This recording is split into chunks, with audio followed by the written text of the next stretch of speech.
Hi friends, આજનો topic છે gratitude.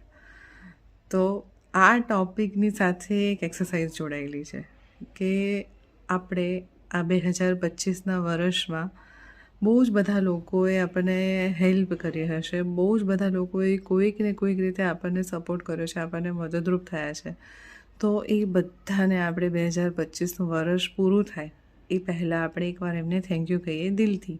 એમને રૂબરૂ જઈને કહી શકીએ તો પણ સારું છે, પણ એ ન કરી શકીએ તો એમને અહીંયા જ બેઠા બેઠા યાદ કરીને એમને થેન્ક યુ કહીએ.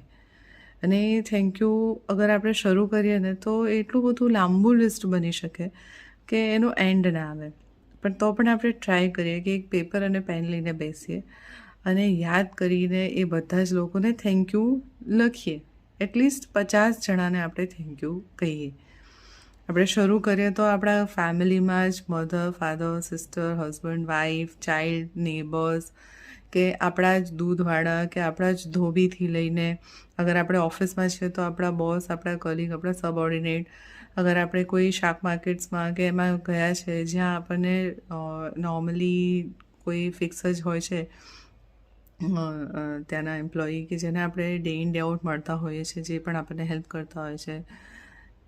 ઇવન આપણે નેચરને પણ થેન્ક યુ કહી શકીએ, કેમ કે જે સૌથી વધારે આપણા જીવનની મૂળભૂત જરૂરિયાત છે, હવા, એ પણ આપણને બિલકુલ ફ્રી, સનલાઇટ આપણને એમને જ મળે છે. તો આપણે નેચરને પણ થેન્ક યુ કહી શકીએ. આપણા ફ્રેન્ડ્સને સ્પેશિયલી જેણે આપણને આપણા ખરાબ સમયમાં મદદ કરી હોય, આપણી સાથે રહ્યા હોય, બધાને થેન્ક યુ કહી શકીએ. એટલે જો આપણે થેન્ક યુનું એક લિસ્ટ લઈને બનાવવા બેસીશું ને તો આપણને યાદ આવશે. ભલે કોઈકે આપણને કોઈક નાની જ મદદ કરી હોય, પણ એના તરફ પણ આપણે અગર ગ્રેટિટ્યૂડનો ભાવ બતાવીએ. આપણે વ્હીકલ લઈને જઈ રહ્યા છે અને સામેથી કોઈ આપણું ધ્યાન નહોતું પણ સામેવાળાએ બ્રેક મારી દીધી, એને પણ આપણે થેન્ક યુ કહી શકીએ.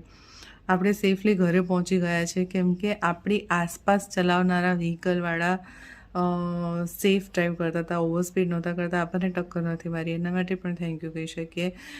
હોસ્પિટલ ગયા છે, ડૉક્ટર્સને થેન્ક યુ, નર્સને થેન્ક યુ કહી શકીએ, એમ્બ્યુલન્સવાળાને થેન્ક યુ કહી શકીએ કે એ ટાઈમ પર આવીને મદદ કરે છે. મતલબ અગર યાદ કરીએ, આપણે આપણા ગુરુને યાદ કરીને થેન્ક યુ કહી શકીએ કે જેણે આપણને સાચી રાહ બતાવી છે. જો લિસ્ટ બનાવવા બેસે ને તો બહુ મોટું લિસ્ટ બને, બટ આપણે આ એક્સરસાઇઝ કરીએ કે એટલીસ્ટ મિનિમમ 50 જણાને આપણે થેન્ક યુ લખીએ અને એ નોટ આપણે જ્યારે બી ઇન ફ્યુચર આપણે રિફર કરીએ કે આપણને યાદ આવે કે હા, કેટલા બધા લોકો છે કે જે આપણને મદદ કરે છે અને આ પૃથ્વીમાં લોકો એકબીજાને મદદ કરતા રહે છે. તો ચોક્કસ એક્સરસાઇઝ કરીશું. Okay, bye bye.